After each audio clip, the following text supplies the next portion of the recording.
tudo bom? Bom, pessoal, nesta aula mostrarei mais coisas sobre como usar a simulação Monte Carlo por meio da linguagem R. No meu canal tem muitas aulas sobre simulação Monte Carlo em Excel, por meio de programação em VBA, software Crystal Ball, algumas aulas em R, porém trabalhando com vetores. Nesta aula eu quero mostrar um pouco mais sobre lógica para fazer um funcionamento bem interessante da simulação Monte Carlo por meio da linguagem R, sendo mais uma ferramenta útil para vocês. Então, uma aula bem prática, direta, que o motivo aqui é você aprender fazendo. Então, a simulação Monte Carlo, ela tem como suporte principal, digamos assim, a geração de números aleatórios. Como é que eu faço isso? Tem várias aulas minhas que eu mostro. Há vários tipos de geradores ou funções geradoras de variáveis aleatórias. Então, a simulação tem um monte de detalhes que você tem que conhecer antes de fato ir simulando. Conhecer a teoria, conhecer como é que se faz, como é que se faz corretamente. Conhecer um pouco da estatística envolvida, o que é uma variável aleatória, teste de hipótese, o que é um teste de normalidade. Isso é muito importante para você começar a caminhar dentro da simulação Monte Carlo. Eu vejo muita coisa. Simulação de Monte Carlo não existe. Correto é simulação Monte Carlo, que vem do inglês Monte Carlo Simulation.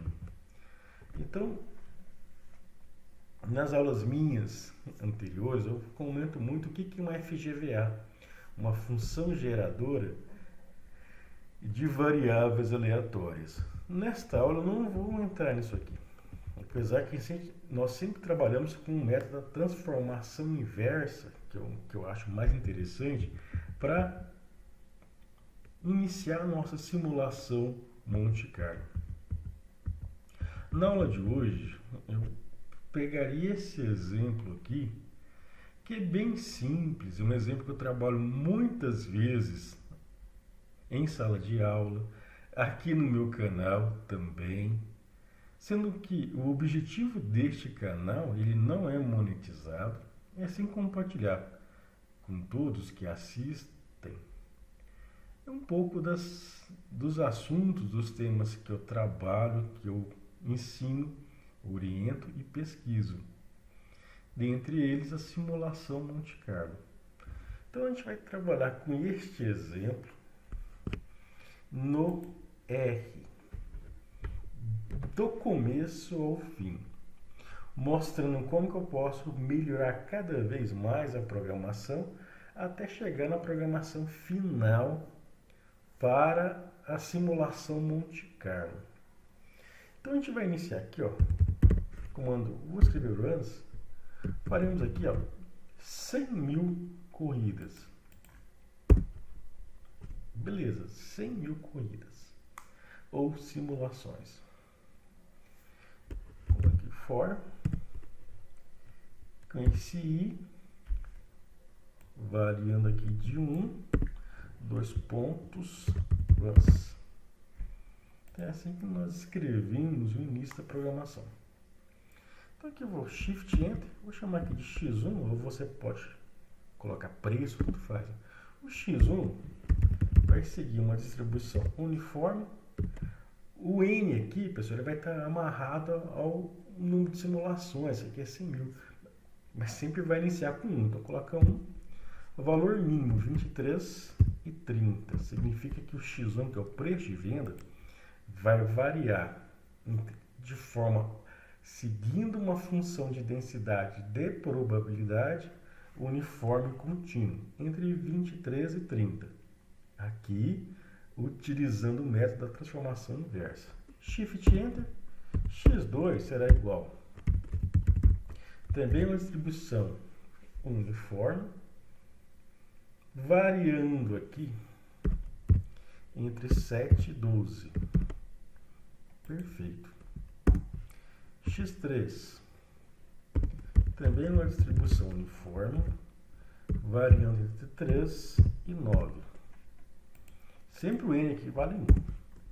O x4 será igual a uma normal R norme, 13.000 de média, 3.800 o desvio padrão. Shift Enter. Volta aqui, Shift Enter. O x5 vale 100.000.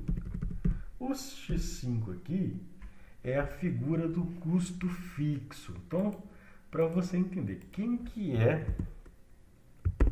o x1, é o preço. É o preço de venda.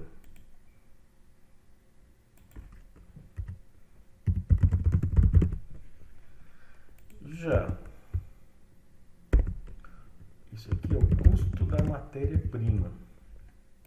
Esse outro aqui é o custo da mão de obra direta. Esse carinha aqui é a demanda. E por fim, esse carinha aqui, o custo, vamos chamar de CDF, custo e despesas fixas. O nosso custo vai ser igual o x1 menos x2 menos x3 vezes o x4 menos x5. Isso aqui é a função lucro. Perfeito. E se você, não sei se ele vai aceitar, vou dar um enter aqui. Um detalhe aqui, pessoal, como só dar setinha para cima, aqui é 2 pontos, não ponto de interrogação. Enter. Ele rodou. Só que ele rodou, se você colocar Y aqui, ele é o valor final dos 100.000 valores aqui, o valor da simulação 100.000. Para mim não faz nenhum sentido. Então a gente vai fazer o seguinte, ó. Vem aqui, ó. Shift Enter, print. Vamos printar aqui o Y. Se você fizer isso, o que acontece? Ele vai gerar aqui, ó, Enter. Os 100.000 valores. E aí, professor, o que eu faço agora? Posso brincar com isso assim? Se a gente colocar aqui hist de histograma Y, não vai ficar legal, tá vendo? Não deu aqui um histograma, não bem histograma, deu uma função aqui muito parecida com o uniforme contínuo. Então esse não é o método melhor para fazer isso não. Então dessa forma aqui é interessante, vocês viram que já simula aí 100.000 valores. Se vocês olharam aulas minhas anteriores, eu faço esse mesmo exemplo, porém com vetores. Aqui não. Aqui com simulação, usando programação mesmo. Então, como é que eu posso melhorar isso, gente? Vamos lá. Aqui, Shift Enter. Tem como eu melhorar isso? Sim, é possível. Então, o que eu vou fazer? Vou dar um Ctrl C aqui, deletar, e vou escrever um vetor vazio. Vou chamar aqui de Z, que esse Z representa esse vetor vazio aqui, ó. Beleza. Eu vou buscar o que estava antes. Aonde está o print? Vou voltar aqui. Aonde está o print? Eu não vou usar o print mais. Shift Enter. Eu vou usar aqui, ó, que Z, que é um vetor vazio, está associado ao meu I, que está vinculado ao número de simulações, e ele que vai representar o meu Y. Beleza. Vai ficar um pouco mais bonito agora. Se você clicar em buscar para mostrar o Y, não dá certo. É o Z. Quero ver o Z. Se você clicar aqui para ver o Z, está aqui os 100 mil valores de Z gerados. É uma forma de você analisar. Então, vou dar um Ctrl L aqui, vou limpar. Estava assim, beleza.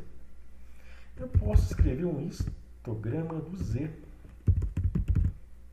Vou colocar um título aqui. Histograma do lucro. Beleza.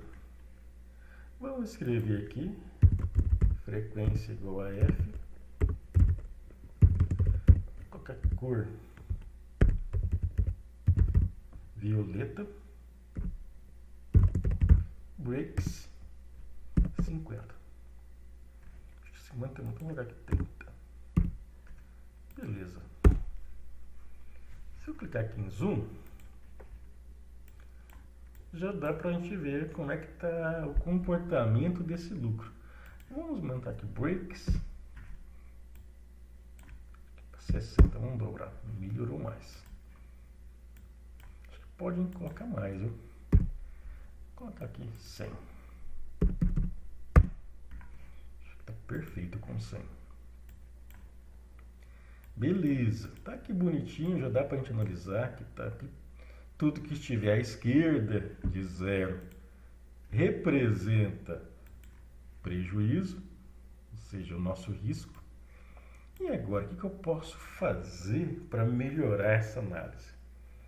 Posso escrever simplesmente o seguinte, ó, P, vamos fazer, aliás, antes disso, vamos fazer aqui curve, de norm, X, a média do Z, SD do Z, aqui adicionar uma cor, vou colocar aqui purple, vai ficar bonito, acho que não, deixa azul mesmo, LWD3, só para a gente ver o ajuste aqui de uma curva gaussiana. Beleza, tá perfeito aqui. Dá um ajuste bem parecido com a curva normal mesmo. E agora eu quero calcular a probabilidade. Pnorm 0, que é o que eu quero saber, qual é a probabilidade de tudo que está abaixo de 0, ou seja, a esquerda de 0, é isso que eu quero saber.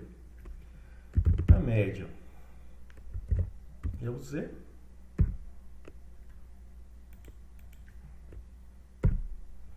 Desvio padrão também de Z. Então, a probabilidade que com 100 mil simulações ocorridas são 23,06%. A probabilidade de se ter prejuízo.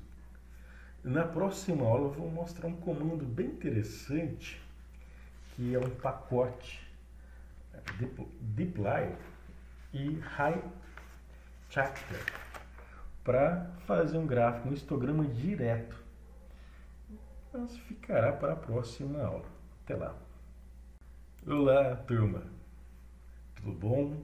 Na parte 2, que é usando a linguagem R para implementar simulação Monte Carlo, o que nós faremos agora? Primeira coisa, instalar dois pacotes. Eu já instalei. Um é o dplyr. Esse é o primeiro pacote que vocês vão instalar e depois ativar. O segundo pacote, library, é highchatter, que é bem interessante. O que eu faço agora? Vou limpar isso aqui, ó. H chart Z. O que ele vai fazer? Um histograma, porém bem mais bonitinho, só para vocês acompanharem de casa. Ele gerou um histograma aqui bem legalzinho. Vocês podem colocar o mouse, ele te dá o valor representado qual é a simulação, que ao todo são mais de 100 mil, são 100 mil simulações, né? Então ele te dá o valor para simulação 0. Tudo que tiver à esquerda aqui é a região de prejuízo. Isso aqui é muito bacana desse pacote aqui para gerar gráficos no R. Para você calcular a probabilidade, P enorme, Z é 0, né? A média é a função Z, o desvio padrão também, que dá os 23,06%. Então essa aula é bem curtinha, é só para fazer um complemento da aula passada, que são os pacotes de Python e Rect.